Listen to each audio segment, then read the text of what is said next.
Lock in, chat. The entire history of money. You're probably using money right now. I mean, not right now, unless you're paying rent to watch this video on the toilet and or in bed, which if you are, we need to talk. But money is everywhere. You work for it, you save it, you stress over it, you might cry over it, or even break up over it, at least. I did. But what if I told you the thing literally controlling your entire life is actually... It is weird it's a speculative currency, right? We attribute value to the dollar that enables us to spend things based on how much labor time and value of that labor that specific asset or thing requires. I feel like money would make a lot more sense if we were still on the gold standard, because there was like a limited amount of gold in the world. And so having that level of gold would make more sense.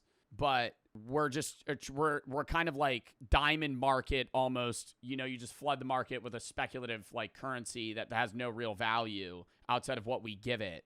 And then you base everything off of that. Actually completely made up. Yeah, money's kind of fake. But to understand how we got here, credit cards, crypto scams, whatever the heck MILF coin is, we gotta go way back. No, not to 1929. I mean, so far back, we get to prehistoric goat trading caveman times. Back then, there was... Well, it used to just be trade, right? Where you would have just one specific thing, you might have an abundance of it, and you need something else, and so you trade like 10 wheat for a piece of meat or something like that. You have 3 loaves of bread, you give that up for something else. But that becomes complicated because sometimes you have assets that have value that other people don't want specifically. Like early trade was great because it enabled you to get rid of things you had an abundance of for things that you don't have.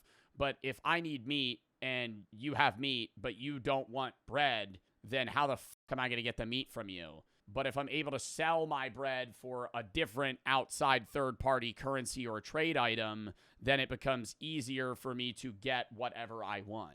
There was no money, no coins, no bills, no Venmo, just people trading things. This was called bartering. You'd say, hey, I got 2 chickens, can I get a basket of apples? And the other person would say deal, or nah, I hate the chickens. And you definitely don't deserve apples. But what's the problem with this? Well, you needed to find someone who both had what you wanted and wanted what you had, which is called a double coincidence of want. Yeah, that's exactly what I said, but yeah, you could say it in expert terms, buddy. That's all right. Ugh.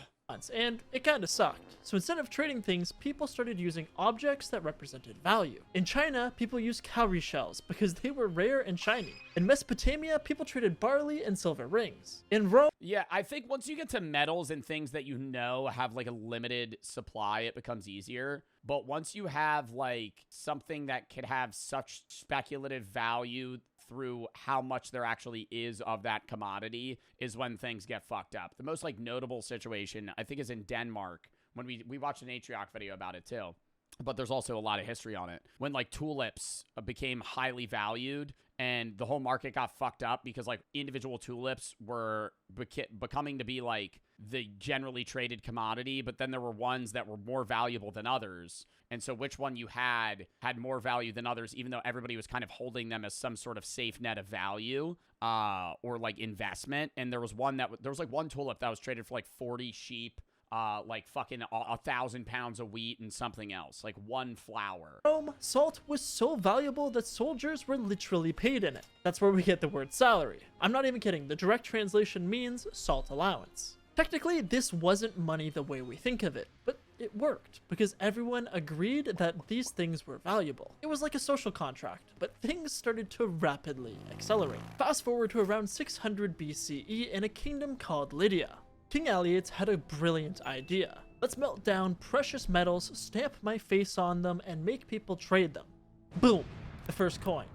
And they were made from electrum, a natural mix of gold and silver. But these coins had several big advantages. They were durable. They had standardized weights, so you knew exactly what they were worth. And most importantly, the stamp on the coin acted like a government certificate guarantee of value. Yeah, but then you get into the first people that started forgery of money. And that's not even something that's like new with like bills. Like there were people that were fake minting coins thousands of years ago. They were counterfeit artists. Yeah, they were able to counterfeit currency like way back, and how hard that was to stop that then. Like what a great way to get rich in like, you know, illegally in those times was literally just straight up counterfeiting. The Greeks then stole this idea. Every city-state had its own currency, and the Athenian drachma was basically the dollar of the ancient Mediterranean. Then the Romans came in and said, "Hold my wine."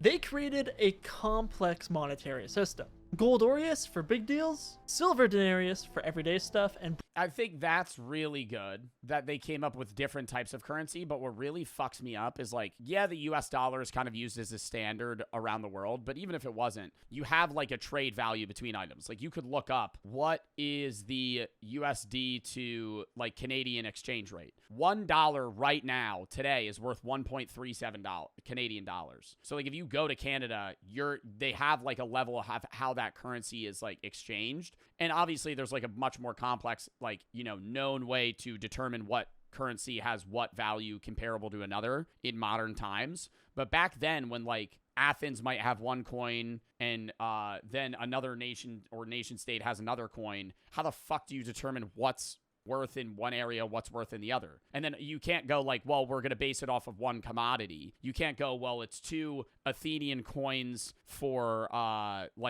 one thing of bamboo, but it's 4 you know, Chinese whatever currency they used, right? You can't do that because what is valued as a product in one area might be different than another. Complex monetary system. Gold aureus for big deals, silver denarius for everyday stuff, and bronze coins for the smaller things. This helped them build a massive empire, but then they got greedy. Starting debasement to save on resources, they slowly started reducing the silver, gold, and bronze in the coins, where people noticed and got pissed. Then, inflation happened. Sound familiar? Meanwhile, in China, during the Song Dynasty, they thought carrying coins around was annoying, heavy, loud, and robbery magnets. So they came up with something genius. What if we leave our coins with the government and carry a paper that says how much we deposited? Boom! The first official paper money. These notes were backed by the government treasuries, which were redeemable for metal coins. Basically, the paper was an IOU, pretty much saying, yes, this piece of paper is worth something, trust me bro, I got you. But Europe didn't catch on until way later. But when wow, dude, they had paper money that long ago? they did, they changed everything. Banks started issuing promissory notes. You deposit the gold, get a note, and trade the note like it was money. Eventually, people stopped redeeming gold altogether, and the notes became the money. But in reality, it was just paper with fancy signatures. By the 1800s, the world was getting really tired of all of these different made-up currencies and unstable banknotes. And then someone had the idea of the gold standard. Every single dollar, pound, franc, or any currency you could possibly think of could now be traded for a specific amount of gold, like the actual shiny pirate treasure kind of gold. No longer was money fake. It was kind of like it went, hey look, I'm real now. I'm actually backed by something that looks cool and is shiny. And this worked great for international trade. Countries trusted each other's money now more than ever because they all knew But that. how do they determine that now? Because we don't live by the gold standard anymore. How do we determine what a currency's value is? The supply and demand of currencies on global foreign exchange markets. In short, the currency's price will rise if demand is high and its price will fall if demand is low. So how much other countries want that currency? But then how do you attribute a numeric value to that?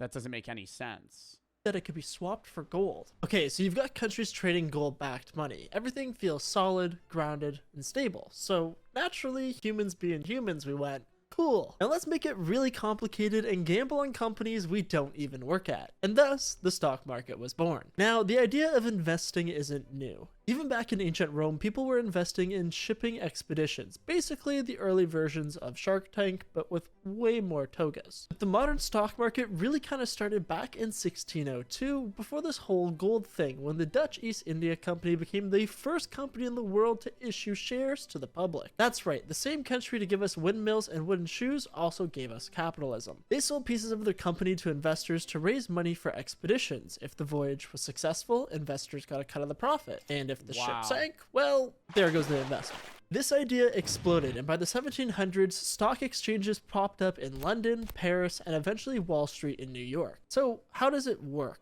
Basically, a company wants to raise money, and instead of taking out a loan, they go public and sell tiny pieces of the company as shares. People, like you and me, buy those shares, which now represent partial ownership, and if the company does well, the price goes up, but if it does bad, the price goes down. And the best part is, you can sell this at any time. And all of the money that you put away for retirement, well, that's pretty much in stocks. And at this point, it's more like legalized. Yeah, it actually is, but it's in like very low risk markets. Like your 401k, it could collapse, but it's not like day trading. Like day trading is where you're like putting large sums of money in and out of accounts in one day or another. Like the 401k and like all of your like retirement investments are basically playing the long game that like over the course of the next 40 years, it'll compound to a substantial amount of money that if you work well enough and long enough at a job, you'll be able to retire with that amount. Gambling, but instead of betting on horses or cards, you're betting on billion-dollar companies. What happens if your country goes to war and spends more than it has? Or what if the economy crashes and the people want to take all of their cash out at the same time? Well, then you have a depression. Well, that happened, and that was called the Great Depression. In the stock market crash of 1929, people panicked, businesses failed, unemployment skyrocketed, and banks were folding faster than a cheap lawn chair. And the worst part is that banks didn't have insurance back then, so if they went under, your money disappeared. This collapse— Yeah, nothing was FDIC insured. That's why when you go to banks, it says FDIC insured up to $250,000, I think, per bank account. Before then, like, that just wasn't real. And so if you gave all of your life savings to a bank and then the bank burned or like they lost your money, like you're just shit out of fucking luck. And so that's when people were like really got into hoarding, and that's where the economy collapses, because that's where you like have people like literally keeping their cash under their mattress. So bad that it led to the US government creating the FDIC, which basically said, from now on, if your bank fails, we'll make sure you get your money back, to a point, and then it's still a maybe. But it made people realize just how trust-based this whole money thing has become. But things are about to get way crazier. After a couple of world wars, a global depression, and way too many economic breakdowns, many countries started backing away from gold because they realized how bad it could potentially be. Because when everyone tries to take out their gold all at once and you don't have enough, well, that's not a good thing. So later on in 1971, the US President Richard Nixon looked at the system and went, you know what, let's just not do this anymore. He decided to unlink the US dollar from gold entirely. In that moment, it was the official beginning of fake fiat money. But what does fiat mean? No, it's not that awful car. Technically, fiat is a formalized authorization, proposition, or decree. AKA, the government was basically like, yeah, this is money because I said so. And since then, the US dollar went on to become the backbone of global finance. Whoa, but isn't that so bad? If the US dollar stops becoming like the main thing that's traded in commodities, our dollar decreases so fast, so rapidly, and that's what people are worried about with our national debt. Where like, if we get so much debt, then people will stop wanting our money because we're going to be less, insured as a standard, right? The reason the U.S. is also so powerful is, yeah, we have a high GDP, we have a lot of people, we have a lot of businesses, we have a big military, but it's also because people in other countries use our currency and we borrow money from them, right? And then pay them back interest rates, and then that helps them prop up their own individual wealth and other stuff. Like a lot of, even our own stock market, a lot of foreign countries, citizens and nations as well, that save their money, right? Like a lot of Nordic countries put a lot of money away in like a safe net area that they could use for their people. That's why they have such high tax rates as well, but also such well-made governments to where the average person is happier in Nordic countries than around the world. A lot of those investments they have are in American stocks, American goods, American money. And so if we lose that value, then like we're fucked. The world just kind of shrugged and went. That's why people care about how much debt we're in and whether or not we're able to pay it. I guess we're doing the same. So at this point, your money is no longer worth an amount. But if we're also fucked, then they're also in some degree fucked. That's why when the U.S. is really down, a lot of the world is too. In gold, it's worth whatever the government tells you it is. And guess what? You just believe them because you have no other choice. But now that money wasn't even real since it wasn't tied to gold, how about if we let people buy things with money they didn't even have? Well, this is where the first credit card comes in. But which was the first? Diners Club. It was basically, hey, you can pay for your food now and regret it later. Then came Bank AmeriCard, which later became Visa, MasterCharge, now MasterCard, and suddenly everyone could buy things with money they didn't actually have. This was the birth of the Alipay. And then there's Klarna, and you can buy a Chipotle burrito and pay for it in 12 installments over the next months. Pay you Tuesday for a burger today economy. The same economy that will not let you buy a house or anything else unless you use this fake credit card money. But to make matters worse, if you don't pay that money off in time, then you incur interest. So if you owe $100 and you don't pay it off in time, now you'll owe $120, which is insane. After this came debit cards, online banking, and mobile wallets, where we pretty much stopped using cash entirely. Cash is still king, though. The reason you require a level of credit to be able to buy certain things is because you have to be able to show that you're able to pay people back. Your credit score is basically showing whether or not you're a trustworthy person to lend money to. If you have a 425 credit score, that shows that you're just generally not trustable. If I were to give you $100, you're probably going to pay me back either very late or you're not going to pay me back. And then you're going to incur more debt and try and go bankrupt, right? If you have a high credit score, that shows that you are trustworthy to loan money to, regardless of that level of money, because you always pay back in time.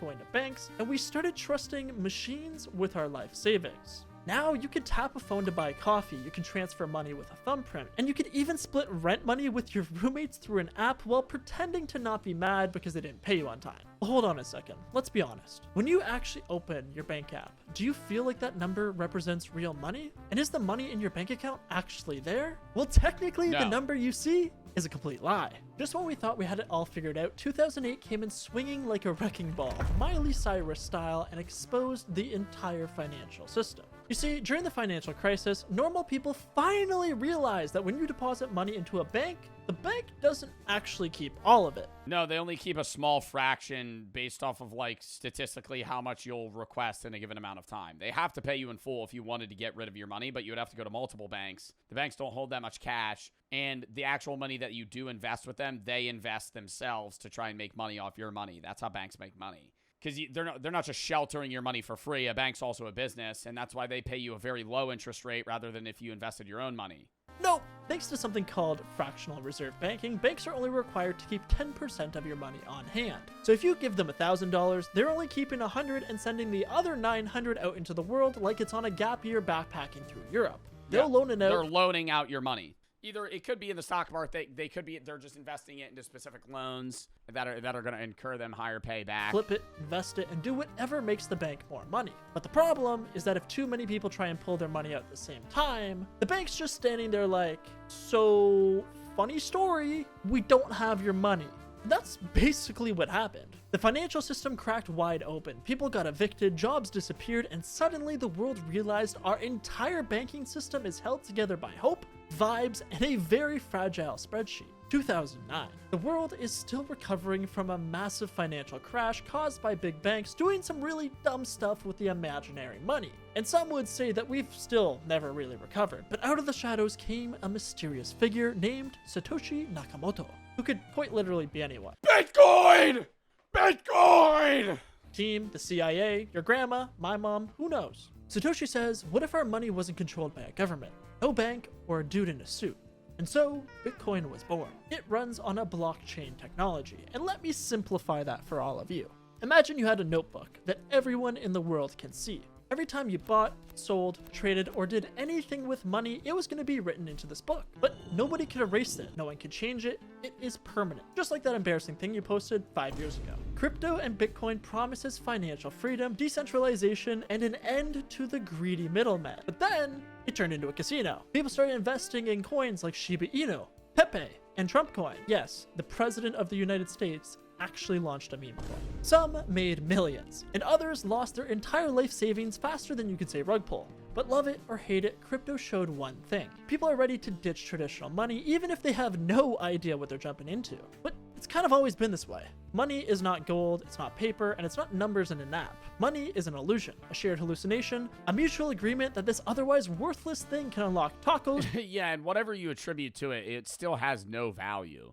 Like, the gold standard is the most physical, but even then, it's like, you're giving value to gold, yes, because it has use, but it's also just like, hey, big shiny object that there's not a lot of, and we're going to act like we care about it. Like, to the average person, gold has no meaning. Like, you're not going to be able to use it in day-to-day life. It's just something that you still attribute value to because you know it's expensive. Plane tickets and therapy that you can't afford because you're mentally unstable. But even if it is fake, as long as enough people believe in it, it works. But just don't be the one holding the bag when that belief finally runs out, because the consequences are very real. But if this blew your mind even just a little, consider hitting the subscribe button, because I'm going to explain. Dude, I fucking loved that video. I love that video. That shit was